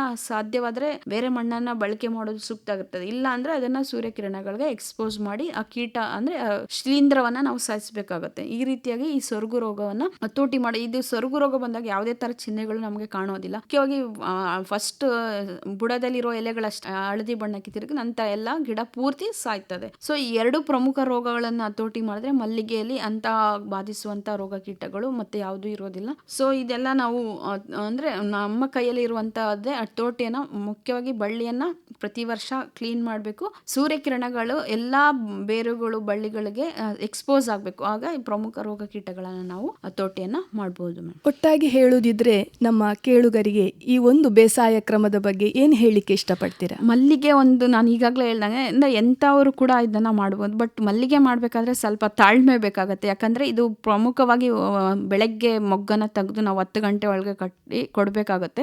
ಬಟ್ ಹೊರಗಡೆ ಹೋಗಿ ಕೆಲಸ ಮಾಡೋದಕ್ಕಿಂತ ಮಹಿಳೆಯರಿಗೆ ಮನೆಯಲ್ಲೇ ಇದ್ದು ತಮ್ಮ ತೋಟಗಳನ್ನ ನೋಡ್ಕೊಂಡು ಪ್ಲಸ್ ಇದು ಮಲ್ಲಿಗೆ ಕೃಷಿ ಮಾಡೋದು ಹೆಚ್ಚು ಆದಾಯ ಅಂತಾನೆ ಹೇಳ್ಬೋದು. ಯಾಕಂದ್ರೆ ಇದು ಮನೆಯಲ್ಲಿ ಬೆಳೋದ್ರಿಂದ ಮಕ್ಕಳು ಕೂಡ ಒಂದು ಹವ್ಯಾಸ ಆಗ್ತದೆ, ಕೃಷಿ ಬಗ್ಗೆ ಒಲವನ್ನ ಬರ್ತದೆ. ಪ್ಲಸ್ ನಾವು ಕಡಿಮೆ ಜಾಗದಲ್ಲಿ ಹೆಚ್ಚು ಆದಾಯನ ಅಂದ್ರೆ ವರ್ಷ ಪೂರ್ತಿ ನಾವು ಬೇಡಿಕೆ ಅನುಗುಣವಾಗಿ ಇಳುವರಿಯನ್ನ ಕಾಣೋದ್ರಿಂದ ಸೊ ಅಂದ್ರೆ ಸಣ್ಣ ಮಹಿಳೆಯರು ಕೂಡ ಈ ಕೃಷಿಯನ್ನು ಮಾಡಿ ಆದಾಯನ ಮಾಡಬಹುದು. ಸೊ ಈ ತರ ಮಾಡಿ ಯಶಸ್ಸನ್ನು ಗಳಿಸಿದ ರೈತರು ಕೂಡ ನಮ್ಮ ದಕ್ಷಿಣ ಕನ್ನಡದಲ್ಲಿ ಇದ್ದಾರೆ. ಸುಮಾರು ಟೆರೇಸ್ ಮೇಲೆನೆ 100 ಗಿಡಗಳನ್ನ ಬೆಳೆಸಿ ಸುಮಾರು 8 ರಿಂದ 10 ಲಕ್ಷ ಆದಾಯನ ಪಡೆಯುವಂತ ಮಹಿಳೆಯರು ಕೂಡ ನಮ್ಮ ದಕ್ಷಿಣ ಕನ್ನಡ ಜಿಲ್ಲೆಯಲ್ಲೇ ಇರೋದ್ರಿಂದ ಸೊ ಇದು ಎಲ್ಲ ಅಂದ್ರೆ ಸಣ್ಣ ರೈತರಿಗಿಂದ ಹಿಡಿದು ಎಲ್ಲರಿಗೂ ಕೂಡ ಸೂಕ್ತವಾದಂತ ಬೆಳೆ ಆಗಿರ್ತದೆ. ಅಂದ್ರೆ ಸುಸ್ಥಿರ ಆದಾಯವನ್ನ ಪಡ್ಕೊಳ್ಳಿಕ್ಕೆ ತುಂಬಾ ಅನುಕೂಲಕರವಾದಂತ ಬೆಳೆ ಆಗಿರ್ತದೆ. ಈಗ ನಿಮ್ಮನ್ನು ಕೇಳುಗರು ಕಾಂಟ್ಯಾಕ್ಟ್ ಮಾಡೋದಿದ್ರೆ ದೂರವಾಣಿ ಸಂಖ್ಯೆಯನ್ನು ಹೇಳ್ಬಹುದಾ ಮೇಡಮ್? ಹೇಳ್ಬೋದು. ನಮ್ಮ ಕೃಷಿ ವಿಜ್ಞಾನ ಕೇಂದ್ರ ದಕ್ಷಿಣ ಕನ್ನಡ ಮಂಗಳೂರಿನಲ್ಲಿ ವೆಬ್ಸೈಟ್ ಅಲ್ಲೂ ಕೂಡ ನಮ್ಮ ನಂಬರ್ ಸಿಗ್ತದೆ. ಪ್ಲಸ್ ಅಲ್ಲಿ ಕೂಡ ಮಾಹಿತಿ ಸಿಗ್ತದೆ. ಸೊ ನನ್ನ ನಂಬರ್ ಪರ್ಸನಲಿ ಹೇಳೋದಾದ್ರೆ 8088131431 ಅಂದ್ರೆ ಆಫೀಸ್ ಅವರ್ಸ್ ಅಲ್ಲಿ ಕಾಲ್ ಮಾಡಬಹುದು. ಸೊ ಯಾವುದೇ ತರ ಮಲ್ಲಿಗೆ ಕೃಷಿ ಅಂತಾನೆ ಅಲ್ಲ, ನಾನು ತೋಟಗಾರಿಕೆ ವಿಜ್ಞಾನಿ ಆಗಿರೋದ್ರಿಂದ ಬೇರೆ ತೋಟಗಾರಿಕೆ ಬೆಳೆಗಳ ಬಗ್ಗೆ ಕೂಡ ಮಾಹಿತಿಯನ್ನ ಪಡ್ಕೋಬಹುದು. ಆದ್ರೆ ಇಲ್ಲಿ ಏನಂದ್ರೆ ಶಿಫಾರಸು ಮಾಡಿದ ರೀತಿಯಲ್ಲೇ ಪೋಷಕಾಂಶಗಳನ್ನ ಕೊಡ್ಬೇಕು ಅಂತೇಳಿ ರೈತರನ್ನ ನಾನು ವಿನಂತಿಸ್ತೀನಿ. ಪ್ರೀತಿಯ ಶ್ರೋತೃಗಳೇ, ಇವರನ್ನು ನೀವು ದೂರವಾಣಿ ಮೂಲಕ ಸಂಪರ್ಕಿಸಬಹುದಾದ ದೂರವಾಣಿ ಸಂಖ್ಯೆ 8088131431. ಇನ್ನೊಮ್ಮೆ 8088131431. ಪ್ರೀತಿಯ ಶ್ರೋತೃಗಳೇ, ಇದುವರೆಗೆ ಡಾಕ್ಟರ್ ರಶ್ಮಿ ಆರ್, ದಕ್ಷಿಣ ಕನ್ನಡ ಜಿಲ್ಲೆ ಮಂಗಳೂರಿನ ಕೃಷಿ ವಿಜ್ಞಾನ ಕೇಂದ್ರದ ವಿಜ್ಞಾನಿಯಾಗಿದ್ದು ಕರಾವಳಿ ಪ್ರದೇಶದ ಸಣ್ಣ ಹಿಡುವಳಿದಾರರಿಗೆ ಸುಸ್ಥಿರ ಆದಾಯದ ಮೂಲವಾದ ಉಡುಪಿ ಮಲ್ಲಿಗೆ ಬೇಸಾಯ ಈ ಕುರಿತು ನಮಗೆ ಬೇಕಾದಂತಹ ತುಂಬಾ ಮಾಹಿತಿಗಳನ್ನು ನೀಡಿದ್ದಾರೆ. ಇವರಿಗೆ ನಮ್ಮ ಆಕಾಶವಾಣಿ ಕಡೆಯಿಂದ ತುಂಬು ಹೃದಯದ ಧನ್ಯವಾದಗಳನ್ನು ಅರ್ಪಿಸ್ತಾ ಇದೆ. ಧನ್ಯವಾದಗಳು ಮೇಡಮ್. ಇದುವರೆಗೆ ಕರಾವಳಿ ಪ್ರದೇಶದ ಸಣ್ಣ ಹಿಡುವಳಿದಾರರಿಗೆ ಸುಸ್ಥಿರ ಆದಾಯದ ಮೂಲ ಉಡುಪಿ ಮಲ್ಲಿಗೆ ಬೇಸಾಯ ಈ ಕುರಿತು ದಕ್ಷಿಣ ಕನ್ನಡ ಜಿಲ್ಲೆಯ ಮಂಗಳೂರಿನ ಕೃಷಿ ವಿಜ್ಞಾನ ಕೇಂದ್ರದ ವಿಜ್ಞಾನಿಯಾದ ಡಾಕ್ಟರ್ ರಶ್ಮಿ ಆರ್ ಅವರೊಂದಿಗೆ ಸಂದರ್ಶನ ಕೇಳಿದಿರಿ. ಸಂದರ್ಶಕರು ಶಶಿಕಲಾ ಪ್ರಭು ಕಾಡುಮಠ. ಈ ಕಾರ್ಯಕ್ರಮದ ನಿರ್ದೇಶನ ಪಿವಿ ಪ್ರಶಾಂತ್ ಕುಮಾರ್. ಈ ಕಾರ್ಯಕ್ರಮದ ಪ್ರಾಯೋಜಕರು ಕೃಷಿ ಹಾಗೂ ರೈತ ಕಲ್ಯಾಣ ಸಚಿವಾಲಯ, ಭಾರತ ಸರ್ಕಾರ. ಸರ್ವಶ್ರೇಷ್ಠ ರೈತನ ಬಹುಮಾನ ದೊರೆಯುತ್ತದೆ ಹರಿಯಣ್ಣಗೆ. ಇನ್ನು ಎಲ್ಲಿವರಿಗೆ ನಿಮ್ಮ ಸಫಲತೆಯ ಗುಟ್ಟಿನ ಹೇಳಿ. ನನ್ನ ರೈತ ಬಾಂಧವರೇ, ಈಗ ನೀವು ಸಹ ಉತ್ತಮ ಬೆಳೆಯನ್ನು ಬೆಳೆಯಬಹುದು. ಅದು ಹೇಗೆ? ಹೇಗೆಂದ್ರೆ ಯಾವಾಗ ಯಾವುದೇ ಸಮಸ್ಯೆ ಬಂದಲ್ಲಿ ತಕ್ಷಣ 1-800-180-1551 ಕರೆ ಮಾಡಿ. ಇದು ಯಾರ ನಂಬರ್ ಅಣ್ಣ? ರೈತರ ಕಾಲ್ ಸೆಂಟರ್ದು. ಇಲ್ಲಿ ಕೃಷಿಯ ಎಲ್ಲಾ ಸಮಸ್ಯೆಗಳಿಗೆ ವಿಶೇಷಜ್ಞರು ಉತ್ತರ ಹೇಳ್ತಾರೆ. ಅಲ್ಲಣ್ಣ, ವಿಶೇಷಜ್ಞರು ಅಲ್ಲಿ ಯಾವಾಗೂ ಕೂತಿರ್ತಾರೇನು? ಕೂತಿರ್ತಾರಣ್ಣ. ವರ್ಷದ 365 ದಿನಾಲೂ ಸಿಗ್ತಾರೆ. ಅದು ಸಹ ಬೆಳಗಿನ ಜಾವ 6ರಿಂದ ರಾತ್ರಿ 10 ಗಂಟೆವರೆಗೂ. ಆದ್ರಣ್ಣ, ಬಳತ್ತಿನವರೆಗೆ ಮಾತಾಡಿದ್ರೆ ದುಡ್ಡು ಹೆಚ್ಚತ್ತಲ್ವಾ? ಯಾವ ಖರ್ಚು ಇಲ್ಲ. ಮೊಬೈಲ್ ಅಥವಾ ಬೇರೆ ಫೋನ್ ನಿಂದ ರೈತರ ಕಾಲ್ ಸೆಂಟರ್ಗೆ ಉಚಿತವಾಗಿ ಕರೆ ಮಾಡಿ. ಸಲಹೆಗೂ ದುಡ್ಡಿಲ್ಲ. ನಿಜವಾಗ್ಲೂ. ರೈತ ಬಾಂಧವರೇ, ಕೃಷಿಯ ಸಮಸ್ಯೆಗಳಿಗಾಗಿ ನಿಮ್ಮ ಭಾಷೆಯಲ್ಲಿ ತಕ್ಷಣವೇ ಪರಿಹಾರವನ್ನು ಪಡೆಯಲು ಭಾರತಾದ್ಯಂತ ಯಾವುದೇ ಫೋನ್ ನಿಂದ ರಾಷ್ಟ್ರೀಯ ಹೆಲ್ಪ್ ಲೈನ್ ನಂಬರ್ 1-800-180-1551 ಉಚಿತವಾಗಿ ಕರೆ ಮಾಡಿ. ರೈತರ ಗೆಳೆಯ, ರೈತರ ಕಾಲ್ ಸೆಂಟರ್.